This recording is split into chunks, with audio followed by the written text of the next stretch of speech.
Hello नमस्कार, मी Dhanashree house queen मध्ये तुमचं खूप सारं स्वागत करते। आजचा दिवस तुम्हाला अगदी छान जाऊ देत, तुमच्या मनातल्या सगळ्या चांगल्या इच्छा स्वामी महाराज पूर्ण करू देत।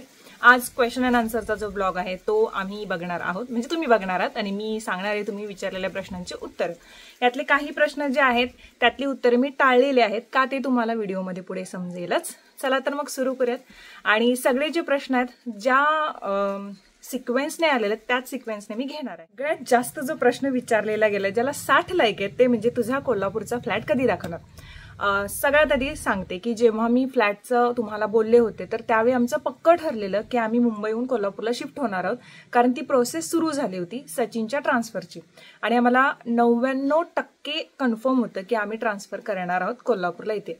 आणि जसं जसं तुम्हाला माहिती आहे कंपनीमध्ये किंवा काही इंटरनली गोष्टी सुरू असतात त्यामुळे कधीही चेंजेस होऊ शकतात, पण त्यावेळी आम्हाला असं होतं की 99% हे होणारच। मग म्हटलं ठीक आहे बघूयात एखादा फ्लॅट आणि तोपर्यंत इंटेरियर वगैरे चालू करूयात आणि त्याच्यानंतर मग आपण शिफ्ट होऊयात। मग तसं सुरू होतं। मग जेव्हा सांगितलं तुम्हाला त्याच्यानंतर थोड्या दिवसांनी असं कळलं की कदाचित हे थांबू शकतं, म्हणून मी थोडंसं ते होल्डवरती टाकलं। मग आता जेव्हा कन्फर्म न्यूज आली मागच्या महिन्यामध्ये की नाही होऊ शकणार आहे, कारण त्यांना इथेच ठेवून घेणार आहेत, त्यांना सोडणार नाही आहेत। त्याच्यानंतर मग थोडंसं म्हणजे मला जास्तच त्रास झाला होता की आता काय करायचं, कारण मी खूप खूप खूप पुढचं असं विचार करून ठेवलं होतं की अरे असं कोल्हापूरला मग इथे जाणार, मग दररोज मी रंकाळ्यावरती चालायला जाणार। पण म्हटलं ठीक आहे जे होते ते चांगल्यासाठी होते।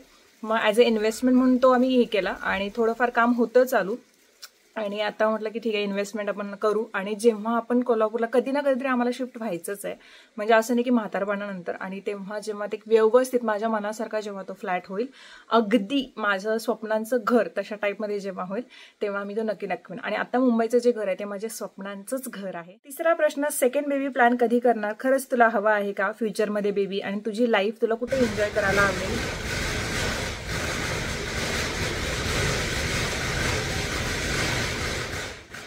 10वीचा रिझल्ट लागला।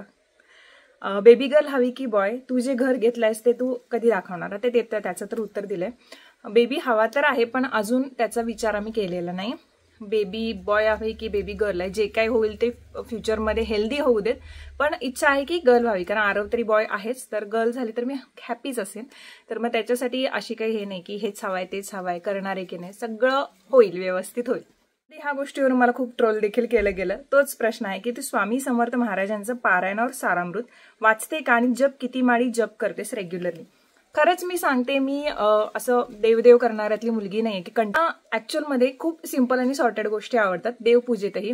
मग माझी मैत्रीण मेघांजली हिनं बोलली होती की तू, मी म्हटलं की डेली मी काय करू शकते मेघा, तर तिनं बोलली होती की तू 1 माळी जप कर आणि स्वामी स्तुतीस्तवन जे आहे ते वाच, आणि तेवढं जरी केलीस तरी स्वामींपर्यंत तुझी प्रार्थना पोहोचेल। आणि मी तेच करते, पण असं नाही की मला कधी कधी मिस पण होतं माझ्याकडून ते। मला जेव्हा मनापासून करावं असं वाटतं, जेव्हा माझं मन शांत असेल आणि पूर्ण ध्यान एकाग्र करून मी जेव्हा ते करेन तर तेव्हाच मला ते खूप सॅटिस्फाय वाटते की मी खूप छान पद्धतीनं देवाला माझी हाक घातलेली आहे आणि त्यामुळे मला आता छान वाटते। तर अशा पद्धतीने मी करते। देवपूजा तरी माझी तुम्हाला सांगितलेली आहे, खूप सॉर्टेड असते, सिम्पल, कारण जास्त कॉम्प्लिकेटेड गोष्टी मला आवडत नाहीत। तर अशा पद्धतीने मी करते आणि मला नामजप फार आवडतं। कसं असतं आपल्या कामामध्ये देव शोधावा। तुम्ही समजा तुमच्याकडे काहीच नाही आहे आणि तुम्ही कंटिन्युअसली फक्त देवाकडे मागत राहिलं तर देव देणार नाही। देव सुद्धा म्हणतो की तुम्ही प्रयत्न करा, तुम्ही प्रयत्नांची पराकाष्ठा करा आणि मी तुम्हाला यश देईनच। तर त्याच्यासाठी मी कोणतंही काम करायचे असू दे, सुरुवात असू देत, देवाचं नाव घेते, काही त्रास झाला, काही मन चिडचिड झालं, देवाचं नाव घेते, कंटिन्युअसली नामजप, फक्त मला जास्तीत जास्त नामजप करायला आवडतो। मग ते श्री स्वामी समर्थ असू देत, ओम नमः शिवाय असू देत, ज्यावेळी जे तोंडामध्ये येईल ते मी बोलते, राधे राधे असू देत, काहीही, असं नाही की एकच नामजप मी कंटिन्युअसली करेन, कोणतेही, म्हणजे आता श्रीकृष्ण गोविंद हे कंटिन्युअसली करणार। तर अशा पद्धतीने माझं असतं आणि हेच मला जास्त आवडतं। प्रश्न हा आहे की तू मुंबईहून कोल्हापूरला जायचा डिसिजन का घेतलास आणि तू कोल्हापूरला कधी शिफ्ट होणार आहेस।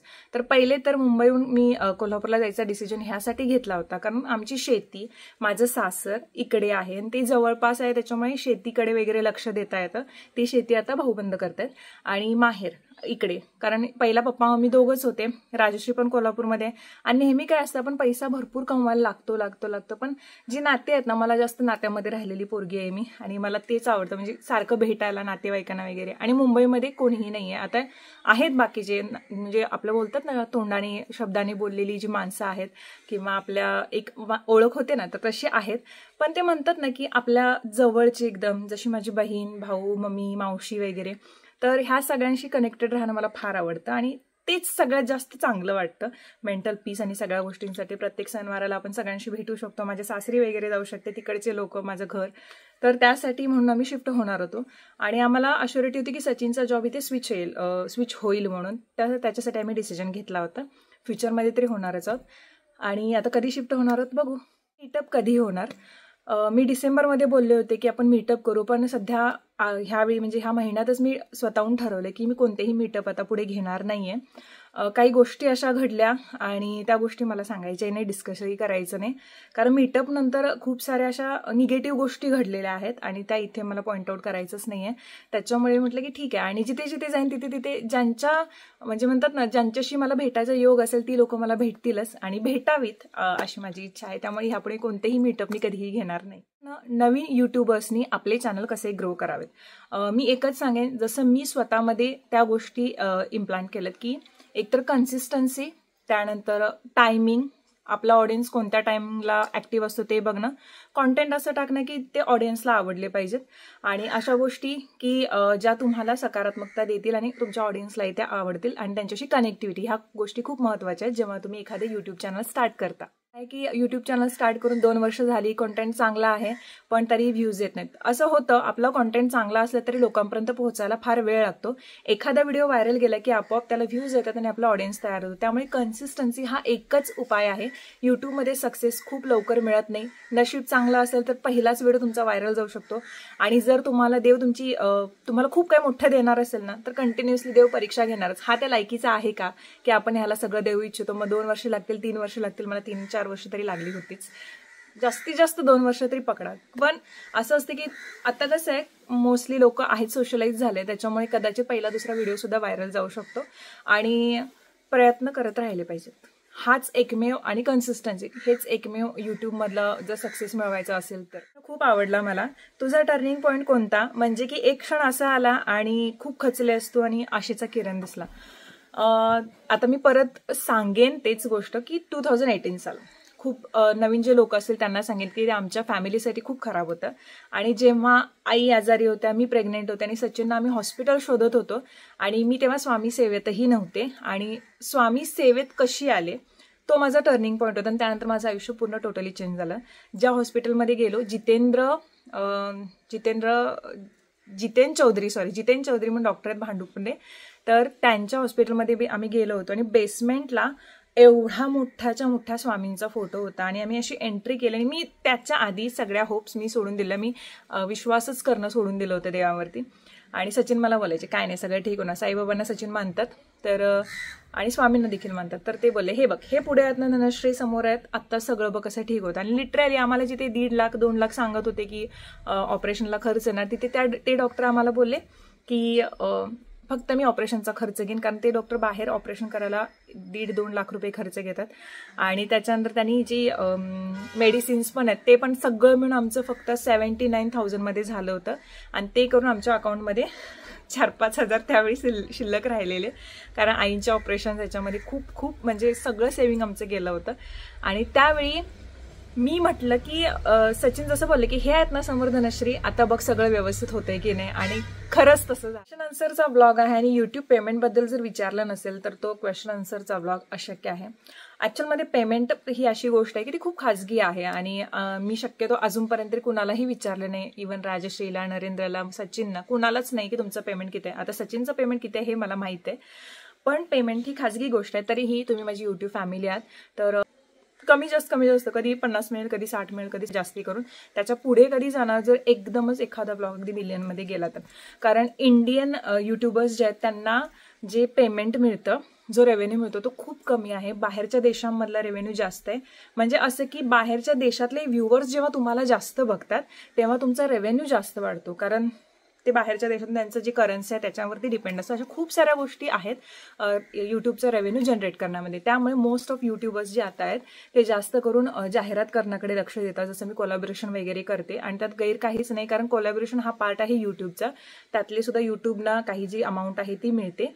आणि पेड प्रमोशनचा जेव्हा टॅग लागतो तेव्हा ती जी ॲडव्हर्टाइजमेंट असते तर ती कंपनीसाठी असते आणि कंपनीने त्यांचं प्रोडक्ट आहे हे यूट्यूब क्रिएटर्सच्या बाबत किंवा लोकांच्या बाबतीत तुम्हाला दाखवून दिलेलं असतं.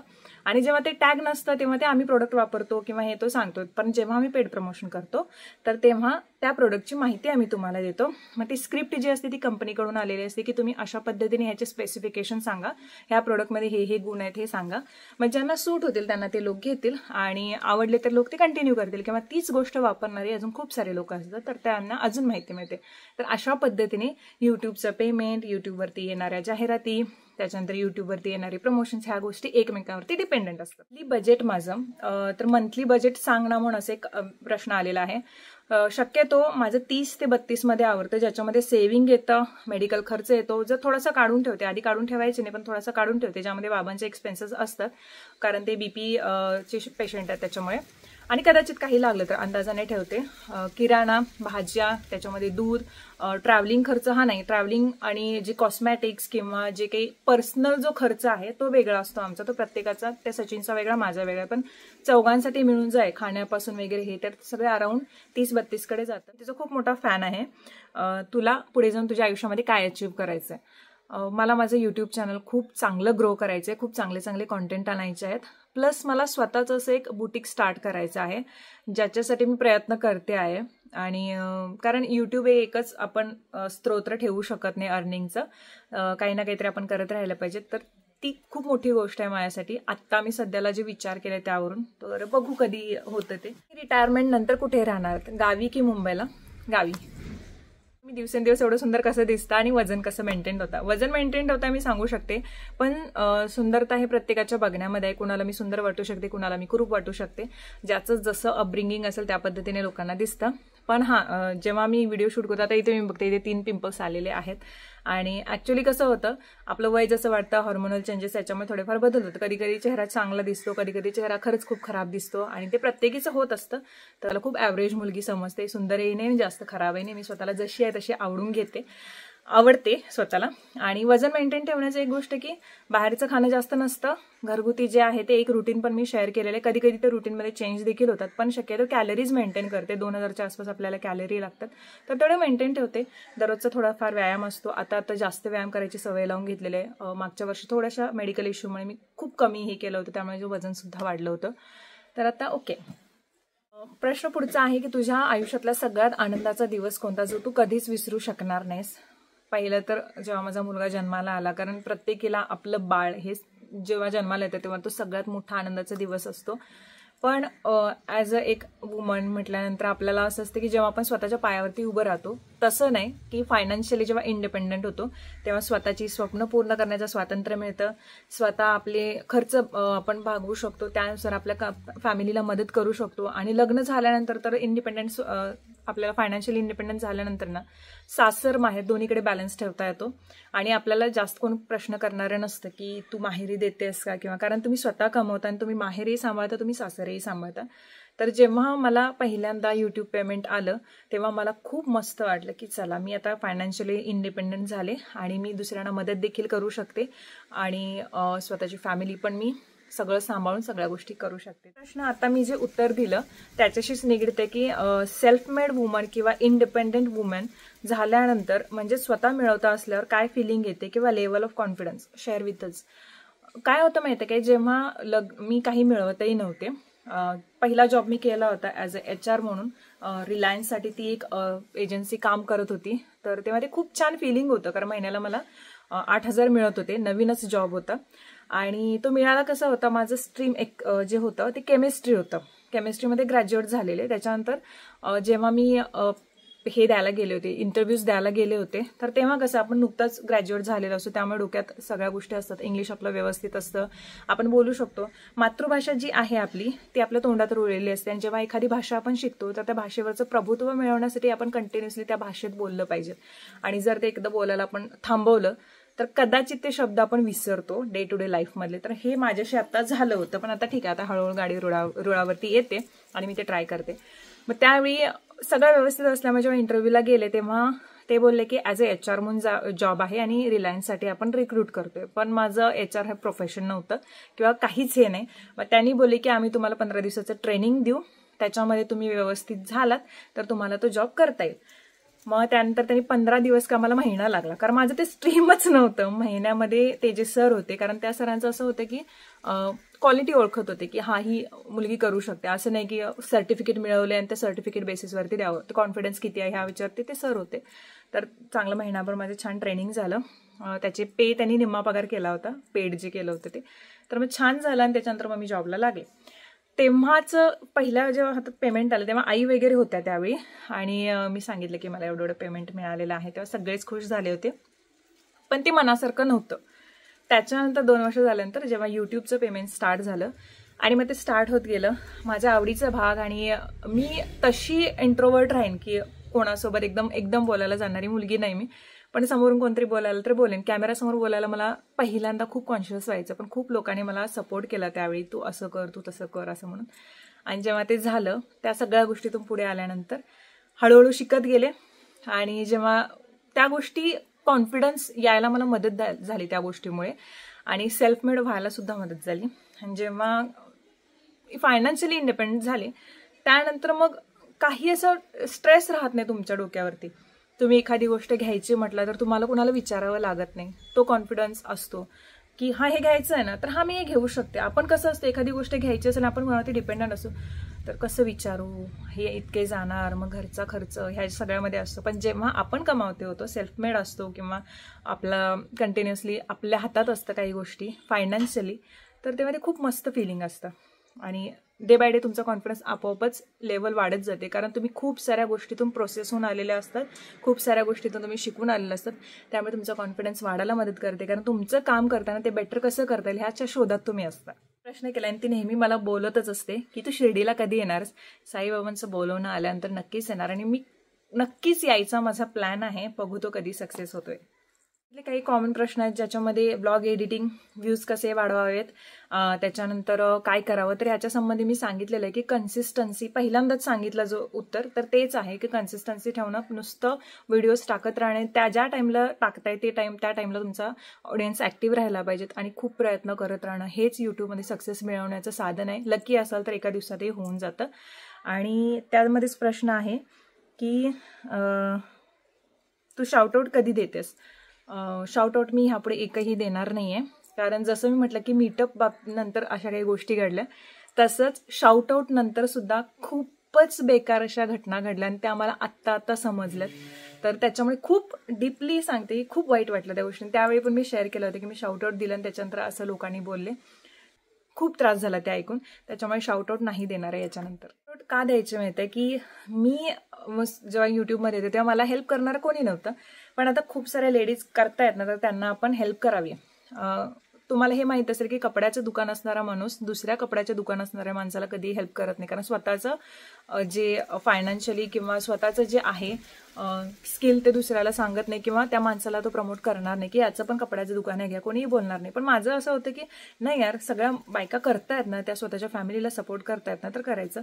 पण यानंतर मी ठरवलं की नाही, मी शाउटआउट देणार नाही. पण ज्यांचे बिझनेस आहेत छोटे मोठे आणि ज्यांना कुठेही प्लॅटफॉर्म भेटत नाही आहे, जसं जास्त करून प्रमोशनला पैसे खूप मागतात आणि मग त्यांच्या वस्तू किंवा ह्या गोष्टी लोकांपर्यंत पोहोचू शकत नाही, अशा लेडीजना मात्र हेल्प करायची. मग ते तोरण असू देत, साड्या असू देत, किंवा ड्रेसेस असू देत, कुर्तीज असू देत, काही असू देत, त्यांचा जो स्वतःचा व्यवसाय तो प्रमोट करायचा. हे मात्र मी करते. त्याला तुला जे प्रमोशन्स मिळतात, तर तू जर कोल्हापूरला शिफ्ट झालीस तर त्याच्यावरती काही परिणाम होईल का. तर कोणताच परिणाम होत नाही. गावामध्ये राजश्री सुद्धा आता कोल्हापूरमध्येच राहते, उलट. आणि त्यानंतर सोनालीला पण तुम्ही बघता, सोनाली सुद्धा प्रमोशन्स करते, ती पण कोल्हापूरमध्येच राहते. कॉन्टेंट आणि तुमच्या चॅनलवरून बघून प्रमोशन्स देतात, कोणत्याही ऑफिसमध्ये जावं लागत नाही, कारण मेडिएटर असतात प्रमोशन्स जेव्हा मिळतात तेव्हा. कंपनी जी असते त्या कंपनीकडून प्रमोशन्स घेतात जी एजन्सीवाले असतात ते, आणि एजन्सी जी असते ती तुम्हाला कॉन्टॅक्ट करते. सो एजन्सी मेडिएटर असते, तुम्हाला कुठल्याही कंपनीमध्ये जावं लागत नाही आणि त्यांच्याकडून सगळ्या गोष्टी ऑपरेट होतात. मध्ये छोटे मोठे वाद होतात तेव्हा तू कशी रिॲक्ट करतेस आणि शांत कसं ठेवतेस स्वतःला ते सांग. शक्यतो वाद होत नाहीत. आता सचिनचं असं म्हणणं आहे की ते म्हणतात की शक्यतो म्हणजे तू रागवलीस तर मी शांत बसतो आणि मी रागवलो तर तू शांत बस, एवढंच करूयात. त्याच्यामुळे वाद होणार नाहीत आणि त्यामुळे इतकेसे वाद होत नाहीत कधी. मोठे वाद तर नाहीच नाही. मला आठवतही नाही की आमच्यामध्ये कधी मोठा वाद झालेला आहे. नॉर्मल नवरा बायकोमध्ये होतातच काहीतरी छोट्या गोष्टी, म्हणजे भाजी ही का आणली तुम्ही, तुम्हाला हे आणायला सांगितलं ते का आणलं नाही. आणि शांत राहायचं म्हटलं तर एवढी अशी वेळ येत नाही की टोकाचं काहीतरी भांडणं झालं त्याने, ते असं कधी झालंच नाही. त्यामुळे आणि जर व्हायचंच असेल, आपल्याला शांत ठेवायचंच असेल आणि खूप मोठी भांडणं असतील ना, तर स्वतःहून म्हणजे खूप गोष्टी शांत राहण्याने सॉल्व्ह होतात. जेवढ्या बोलल्याने बिघडतात ना त्याच्यापेक्षा. म्हणून मी कधीही काही अशी रिॲक्शन किंवा आलंच असं काहीतरी तर मी मोठा श्वास घ्या, शांत राहणार, तर मग पटपट पटपट बोलून टाका. फक्त सचिन समोर होतं ते, बाकी दुसरं कोण असं वाद घालत असेल वगैरे तर शक्यतो मी तुम्हीच, म्हणजे जरी त्यांचे पॉईंट्स चुकीचे असले तरी तुम्हीच, म्हणजे कधी कधी गाढवाला पण घोडा बनवावा लागतो, कारण आपल्या मानसिक शांतीसाठी तुम्ही करेक्ट आहे म्हणते आणि मी बॅकफूट जाते सरळ. एकटीने टाकले, तू एवढं नॉलेज कुठून येतं ग इतक्या कमी वयामध्ये आणि इतके सर्व रिस्पॉन्सिबिलिटीज इझिली पार पाडतेस. कौतुक वाटतं मला. कदाचित तुझी रिलेटिव्ह असते तर किती छान झालं असतं. लाईफमध्ये माझे खूप प्रॉब्लेम आहेत, पॉझिटिव्ह राहता येत नाहीत, प्रॉब्लेम आहेत, सारखे निगेटिव्ह थॉट्स येतात.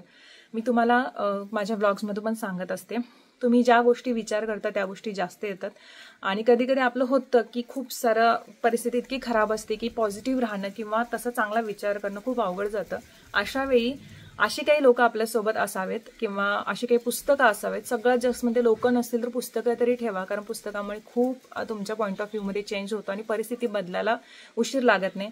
स्वामी म्हणतात की सद्गुरू वामनराव पै सुद्धा म्हणतात, तूच आहेस तुझ्या जीवनाचा शिल्पकार. तर दुसरं कोणीही तुमचं आयुष्य सुधारवायला येत नाही, तुमचं तुम्हीच सुधारवायला पाहिजेत. सो त्याच्यासाठी निगेटिव्ह जरी थॉट्स येत असतील तरी ते पॉझिटिव्ह वेने कसे वळवायचे हे तुम्हाला पुस्तकं शिकवतात आणि चांगली चांगली पुस्तकं शिकवतात. सो त्याच्यामध्ये इन्व्हेस्ट करा तुमचा वेळ आणि त्याच्यानंतर आपोआप तुम्ही त्या गोष्टी डेव्हलप करू शकता, जसं मी केलेलं आहे. तू सेमी इंग्लिशमध्ये का टाकलेस? माझं हे असं होतं की मातृभाषेतून मुलं लवकर शिकतात. घरातल्या सगळ्यांचा जास्त विरोध होता की आपण मराठी शिकतोयच धनू, पण जी लँग्वेज आहे आणि जे व्यावहारिक लँग्वेज आहे इंग्लिश खूप महत्त्वाचे आहे. मी इंग्लिशच्या अजिबात विरोधात नाही आहे. इंग्लिश हे प्रत्येकाला बोलता आलंच पाहिजे, पण ते ज्ञान नाही आहे. तुम्हाला ते इंग्लिश जे आहे ते डे टू डे लाईफमध्ये किंवा व्यावहारिक लँग्वेजमध्ये तुम्ही पुढे गेल्यानंतर तुम्हाला ते आलंच पाहिजेत. पण मातृभाषेतून मुलं खूप पुढे जातात. जसं आरवला आता तुम्ही बेस्ट ॲक्टरचा अवॉर्ड मिळवताना बघितलात, खूप साऱ्या गोष्टींमध्ये तो इझिली करतो सगळ्या गोष्टी आणि इंग्लिशमुळे त्याचं कुठेही अडत नाही.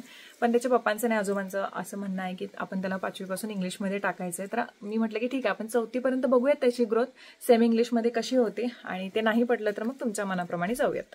त्याची कार कधी घेणार असं विचारलेलं आहे, म्हणजे मला इझी पडेल गावी जाणं येणं वगैरे. तर कार ही किंवा ह्या ज्या गोष्टी आहेत तर ती डेड इन्व्हेस्टमेंट वाटते मला, कारण आम्हाला आता सध्या गरजेची नाही आहे कार.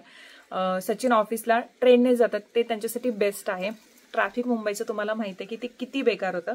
आणि त्याच्यानंतर मीही कुठे जाणार असेल बाहेर वगैरे तर मला एवढं ट्रॅव्हलिंग करावं लागत नाही, कारण भाजीपासून सगळ्या गोष्टी मला म्हणजे वॉकेबल डिस्टन्सवरती मिळतात. आणि आम्ही शक्यतो आमच्या जास्त कुठे फेऱ्या नसतात. गावी यायचं असेल तर बेटर आम्हाला ट्रॅव्हल्स पडते, कारण अगदी प्रॉपर वेमध्ये मिळते आम्हाला आणि कुठेही जास्त असंही करावं लागत नाही. गावी आल्यानंतर इथे फिरताना गाड्या अवेलेबल होतात. जर सचिन ऑफिसला जाताना कार घेऊन जात असते किंवा आम्हाला नेसेसरीच असती, कारशिवाय आम्हाला ऑप्शनच नसतं तर कदाचित आम्ही घेतली असती. तर सध्याला तरी डेड इन्व्हेस्टमेंट वाटते. जर मी कोल्हापूरला आली असती तर निश्चितच मी कार घेतली असती. तर असा आहे माझा पॉईंट ऑफ व्ह्यू याबाबत. आणि तुझ्या हस्बंडमध्ये किती एजचा डिफरन्स आहे? जवळजवळ 8 वर्षांचा डिफरन्स आहे आणि मलाही हे माहीत नव्हतं लग्न करताना. जेव्हा मग सांगितले जन्मतारीख तेव्हा कळालं. आमच्या घरी म्हणजे इथे माहेरी असं होतं की जेवढा एजनं मुलगा असेल तर तेव्हा तो मॅच्युअर असतो. आणि गावी पहिला असंच होतं की मुलग्याचं एज जास्त बघूनच करावं. आणि माझं एज तेव्हा 21 होतं, सचिनचं तेव्हा 28 होतं, मे बी 28-29 स्टार्ट होतं. तर आणि मेन म्हणजे एज गॅप किंवा हे डिफरन्स मॅटर नाही करत, तुम्ही एकमेकांना किती समजून घेता हे मॅटर करतं. तर ते जेव्हा मी पहिल्यांदा त्यांच्याशी बोलले, पहिला आधी तयार नव्हते लग्नाला, कारण मुंबईचा नवरा, कारण खूप गावापासून लांब. आणि आता काय वाटत नाही, आता मुंबई सोडायला होत नाही मला, आता तेवढं रुळले. पण त्यामुळे थोडंसं हे होतं, एज डिफरन्स पण थोडंसं वाटत होतं की कदाचित त्यांचं थिंकिंग वेगळं असेल. पण नाही, असं एजनुसार कोणाचं थिंकिंग चेंज नसतं.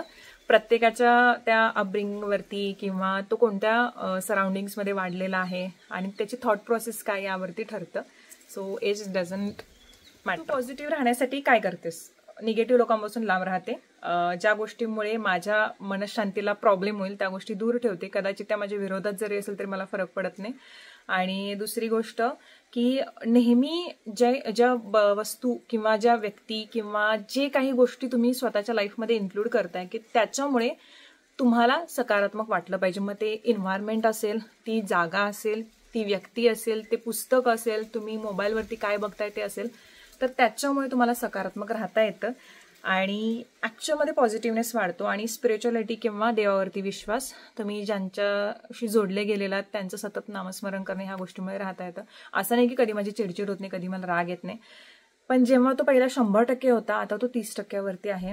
मी जया किशोरी यांना फॉलो करते, शिवानीजी यांना फॉलो करते, प्रेमानंद महाराज यांना फॉलो करते.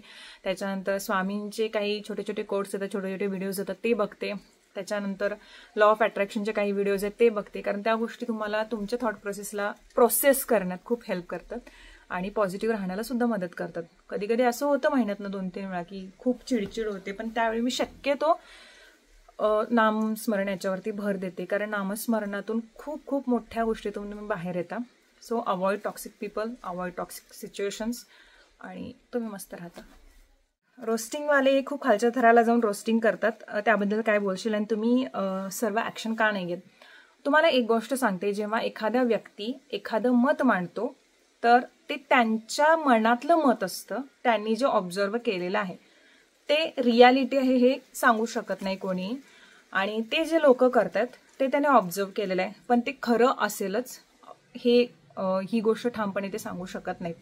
किंवा ते जे काही आरोप करतात, मी शक्यतो मला वाटतं 3 महिन्यापूर्वीपासून त्यांचे व्हिडिओज, म्हणजे मला पहिलं नोटिफिकेशन यायचं, कोण ना कोणतरी सजेस्ट करायचं, धनश्री हे बघ असा व्हिडिओ केलेला आहे, तसा व्हिडिओ केलाय. मग पहिल्यांदा राग यायचा आणि त्याच्यानंतर किळस वाटायची. आता जर कोणी पाठवलंच तर मी क्लिक सुद्धा करून बघत नाही, कारण जसं मी आता पहिल्या प्रश्नामध्ये सांगितलं, अवॉइड टॉक्सिक पीपल. आणि त्याच्यानंतर ते बघितल्यानंतर आपल्याला त्रास होतो, कारण कुणालाही आपला विरुद्ध किंवा आपल्याविषयी वाईट बोललं तर त्रास होणारच. मी पहिल्यांदा 1-2 वेळा उत्तरही द्यायला गेले आणि माझे रिअल आयडीने उत्तर द्यायला गेले त्यांना.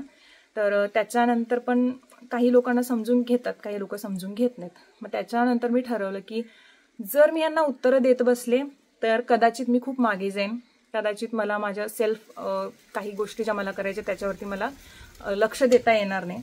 सो तेव्हा मी ठरवलं, म्हणजे 3 महिन्याच्या आधी किंवा 2 ते 3 महिने असेल, शक्यतो मी 3 महिन्यापासून बघतच नाही अजिबात जास्त करून.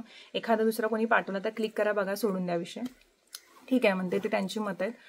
माझी थॉट प्रोसेस अशी होते, जर मी यांना परत आता उत्तर दिलं, जर मी यांचे व्हिडिओज बघत राहिले तर कदाचित मला जे करायचं ते मला करता येत नाही, कारण आता खूप चांगले चांगले ब्रँड मला अप्रोच होत आहेत. मी त्यांच्यासाठी काम करणं गरजेचं आहे, काही काही गोष्टी त्यांना तयार करून द्याव्या लागतात. त्याच्यानंतर मला जे माझ्या आयुष्यात प्राप्त करायचं आहे, जे मिळवायचं आहे, त्याच्यासाठी मला प्रयत्न करायचे आहेत आणि ते प्रयत्न कमी पडतील जर कंटिन्युअसली मी हे बघत राहीन तर. आणि असं होईल की जेव्हा काहीतरी करायचं आहे तर त्या गोष्टींपासून आपल्याला मागे खेचतील. सो हे आपल्याला माझ्या आयुष्यात मला नको आहे. तेव्हापासून मी ठरवलं की सेल्फ प्रोग्रेसवरती लक्ष देईन, स्वतःत काय अजून मला इम्प्रूव्हमेंट करता येईल याच्याकडे लक्ष देईन आणि अजून कोणते कॉन्टेंट मला चांगले घेऊन येता येतील ह्याच्याकडे लक्ष देईन. म्हणून त्याच्यानंतर मी ना त्यांना उत्तरं दिलेत, ना मी त्यांच्या व्हिडिओजवरती गेले. ते कितीही मला कधी कधी येतं की हे बघ त्यांनी असं केलं, ते असं केलं. मध्यंतरी आता जे काही केलं ते सगळ्या गोष्टी मला डीएमवरती येतात, मी उघडून बघायलाच जात नाही.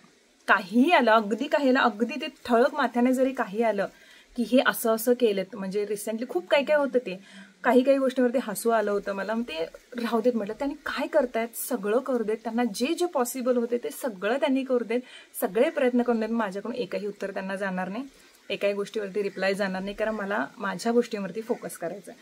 सो म्हणून आम्ही काही ॲक्शन घेत नाही आहोत. आणि असं आता ॲक्शन जरी घ्यायला गेलं, कारण मी मध्ये ॲक्शन घ्यायला गेली होती जेव्हा मी NC दाखल केलेली, तर तेव्हा ते कसं नवीन होतं माझ्यासाठी, पण आता हे स्ट्रेस घेतला होता. पण आता हे यूज टू झालं. म्हटलं ठीक आहे, करतायत ना, करू देत, त्यांना काय करायचं ते करू देत, आपण नको लक्ष देऊयात.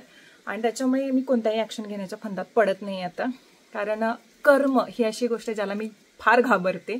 म्हणून मी जेव्हा असं कोणीतरी माझ्या विरोधात वाईट करतं तेव्हा मलाही विचार येतो की ह्याचंही वाईट व्हावं एका सेकंडसाठी, पण नंतर विचार करतो ही मी नाही आहे, की मग त्यांच्या तरी माझ्यात फरक नाही. आणि मी काहीतरी असं वाईट विचार केला किंवा हे केलं तर मग काय होणार आहे, त्यांना काय साध्य होणार आहे. सो म्हणून मी कर्माला जास्त घाबरते. म्हणून त्यांचं कर्म त्यांच्याकडे राहू देत, माझं मला नवीन कर्म स्टार्ट करायचं नाही आहे. त्याच्यासाठी मी जेवढं होईल तेवढं माझ्या स्वतःच्या गोष्टींवरती जास्त लक्ष देते. की अजून मला काय नवीन करता येईल, इंस्टाग्रामवरती काय नवीन करता येईल, अजून प्रमोशन्स आले ते कसे करता येतील. So avoid. काही निगेटिव्ह कॉमेंट्स आले तर त्यांना अतिच निगेटिव्ह असतील तर मग त्यांना उत्तर देते, ब्लॉक करते. जर ठीक आहे सजेशन्स असतील तर मी ते आवडीने घेते. कारण कसं असतं बघा, तुम्ही एखाद्याला उत्तर देता, तुम्ही एखाद्याला काहीतरी बोलता, जर तुम्ही वाईट बोलाल एखाद्याला तर तुम्ही अपेक्षा नाही करू शकत की तो चांगला बोलेल. तर मी त्याच पद्धतीने, जर एकदम हार्श असेल तर मी त्या पद्धतीने उत्तर देते. ठीक आहे सजेशन्स दिले तर येस मी ही इम्प्रूव्हमेंट करेन म्हणून सांगते. त्याच्यामुळे समोरचा कसा बोलते हे आपल्याला समजतं. त्याच्यासाठी आता ह्या गोष्टी माझ्यासाठी जास्त इम्पॉर्टन्स नाही देत. प्रश्न असा आहे की तू खूप पॉझिटिव्ह लेडी आहे, जेव्हा वेळ मिळेल तेव्हा तुझे व्हिडिओ पाहते, आता माहिरी आहे. आम्ही तुझ्याकडे पाहून इन्स्पायर होतो, तर तू कोणाला पाहून इन्स्पायर होत असशील? पॉझिटिव्ह लोक तुला खूप आवडतात मला माहिती आहे, पण सोशल मीडियावरील कोणत्या लोकांना फॉलो करते हे जाणून घ्यायला आवडेल. लास्ट कमेंटच्या उत्तरामध्ये मी सांगितलेलं आहे. प्रेमानंद महाराज, त्याच्यानंतर जिया किशोरी, त्याच्यानंतर शिवानीजी, स्वामींचे कोट्स, त्यानंतर काही व्लॉगर्स जे आहेत जसं क्रिश महाडीचे व्लॉग्स आहेत आणि फ्लाइंग बीचचे व्लॉग्स आहेत. त्याच्यानंतर मराठीमध्ये मी जास्तीत जास्त करून क्रिशचे व्लॉग्स बघते, कारण युनायटेड फॅमिली, कनेक्टेड फॅमिली मला फार आवडते. माझ्या काही मैत्रिणींचे पण ब्लॉग्स आहेत तेही बघते, ज्याच्यामध्ये उर्मिलाचे सुद्धा व्हिडिओज बघते आणि मी खूप इन्स्पायर होते तिच्यापासून. कोणतेही विषय ते अगदी सहजतेने हाताळते, म्हणजे तिचा कोणी हातच नाही पकडू शकत. ते विषय अगदी सुलभ करून टाकते, अगदी कुठलेही किचकट असतील तरी. सो या सगळ्या लोकांपासून इन्स्पायर आहेत आणि ही सगळी लोक पॉझिटिव्ह आहेत आणि या सगळ्या लोकांपासून काही ना काहीतरी शिकण्यासारखं आहे. काही जणांनी क्युरिओसिटी म्हणून प्रश्न विचारले, स्कूटी तू हप्त्यावर घेतली आहेस का? फ्लॅटची किंमत काय आहे? डायमंड मंगळसूत्राची किंमत काय आहे? स्कूटी हप्त्यावरती नाही घेतली मी. कोणतीही वस्तू छोटी वस्तू असेल तर ते हप्त्यावरती घेणं मला खरंच चुकीचं वाटतं. जास्तीत जास्त गोष्टी मी अवॉइड करते की लोन नको. मग ती पैसे मी 2-3 महिन्याचे साठवून मी त्यावेळी ती घेतली होती. 1,17,000ला काहीतरी स्कूटी होती ती, तर मी पूर्ण कॅश देऊन घेतली होती गडिंग्लजमधून. आणि त्याच्यानंतर डायमंड मंगळसूत्राची किंमतही मी सांगितली होती, 1,40,000 आसपास होते. तेही आम्ही सेव्हिंग करून घेतलं होतं, कारण माझी रास तूळ असल्यामुळे त्यांना डायमंड हा जास्त, म्हणजे हिरा हे रत्न जास्त हे आहे म्हणून मग ते घेतलं होतं त्यावेळी सचिनने वगैरे. पण डायमंडचं खरं सांगू, त्या डायमंडचं जे सर्टिफिकेट देतात किंवा जिथून तुम्ही असता तर तिथून घेतल्यानंतर ते तुम्ही जपून ठेवणं खूप गरजेचं आहे. कारण जेव्हा तुम्ही व्हॅल्यू करायला जाता त्याची, तर तेव्हा ते दाखवणं गरजेचं. त्यामुळे मला खूप म्हणतात, अगं बाई गळ्यात घातलेस, कोणीतरी हात मारेल की. मी म्हटलं मारूनही काही उपयोग नाही. ते लोक जरी घेऊन गेले तरी त्यांना शून्य किंमत असेल याची. कारण जे त्यांच्याकडे द्यावं लागतं जेव्हा तुम्ही रिसेल करायला जाता किंवा काही ते एक्सचेंजमध्ये घ्यायला जाता, तेव्हा ते काही गोष्टी देतात तुमच्याकडे, ते तुम्ही तिथं सादर करणं गरजेचं असतं. सोन्याचं काय कसंही कोणीही घेऊ शकतं, पण डायमंडमध्ये खूप इश्यूज आहेत. तर हे असं आहे. पॉझिटिव्ह कशी राहतेस, निगेटिव्ह लोकांना अवॉइड कसं करायचं, हेच प्रश्न जास्त होते. तर त्याच्यामध्ये मी म्हटलेलं आहे की दिलेले एक उत्तर किंवा तुम्ही प्रत्युत्तर द्यायला गेलात तर ती परिस्थिती अजून चिघळते, मग ते आपल्याला नको असतं. आणि मेन माझं असतं की तुम्हाला तुमच्या मानसिक शांतीसाठी हे गरजेचं आहे का? तुम्ही एखादा माणूस तुमच्याशी भांडतोय, भरपूर शिव्या घालतोय, तुम्हाला ओरडतोय, तुम्हाला पाहिजे तसा त्रास देतो, मग त्याच्यामध्ये कधी कधी आपली वहिनी असेल, आई असेल, सासू असेल, त्याच्यानंतर सून असेल किंवा मग शेजारणी असेल, कोणी असेल, तर कंटिन्युअसली ते बोलतात, नॉनसेन्स बोलतात आणि तुम्ही ते मग ते प्रत्युत्तर द्यायला गेला, मग परत समोरून उत्तर देणार, मग तुम्ही परत उत्तर द्यायला जाणार, ते वाढतच जाणार. त्यापेक्षा बोल, तुला जेवढं बोलायचं तेवढं बोल, शांत. एका पॉइंटला तो माणूस बोलून थकतो आणि निघून जातो. पण ह्याच्यामध्ये तुम्ही शांत राहिलात ना, तुम्हाला त्यावेळी राग असतो, पण ते कंट्रोल करणं खूप गरजेचं आहे.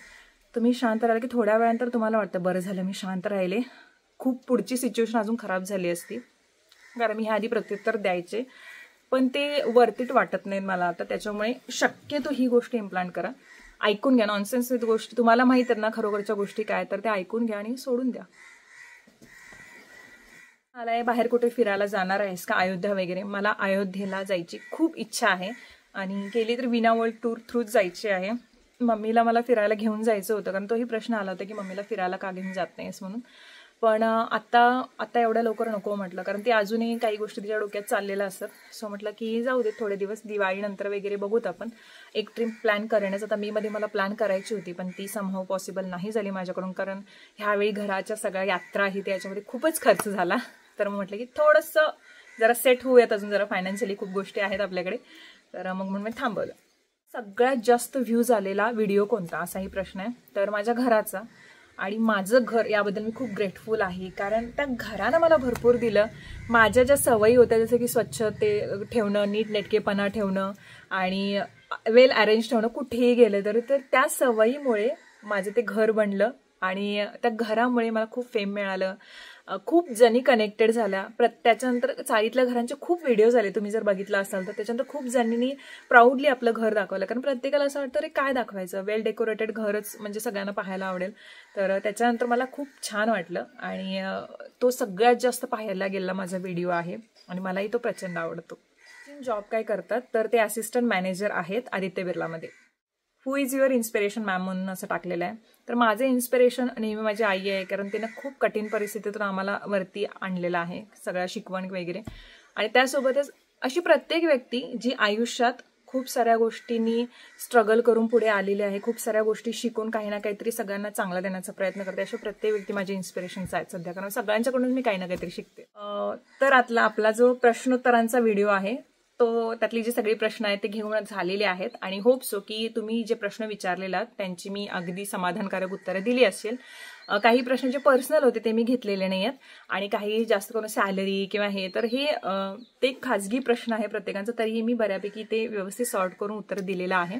आणि होप सो की तुम्हाला आवडला असेल व्हिडिओ. आवडला तर लाईक शेअर सबस्क्राईब करायला विसरू नका. आणि एकटीने छान माझ्याकडे रिक्वेस्ट केलेली आहे की क्वेश्चन असा नाही ताई, पण अशावरती ब्लॉग्स बनव. एक तर तुझं फर्स्ट मोबाईल नेम टिल आत्तापर्यंतचे जे मोबाईल आत्ता जो वापरते ते, त्यानंतर blog on your updated full real gold jewellery collection, blog on cities you have till now and any moment related to that place, blog on web series till today you have watched something change so requested if you are comfortable. So मी नक्कीच विचार करेन ह्याच्यावरती, ह्यातल्या कोणत्या सब्जेक्टवरती बनवायला मला जमेल तर ते नक्कीच बनेन. थँक्यू, तुम्ही प्रश्न विचारलात, तुमचा वेळ दिलात मला प्रश्न विचारण्यामध्ये आणि थँक्यू सो मच. परत आपण ब्लॉगमध्ये भेटणार आहोत, तोपर्यंत बाय बाय.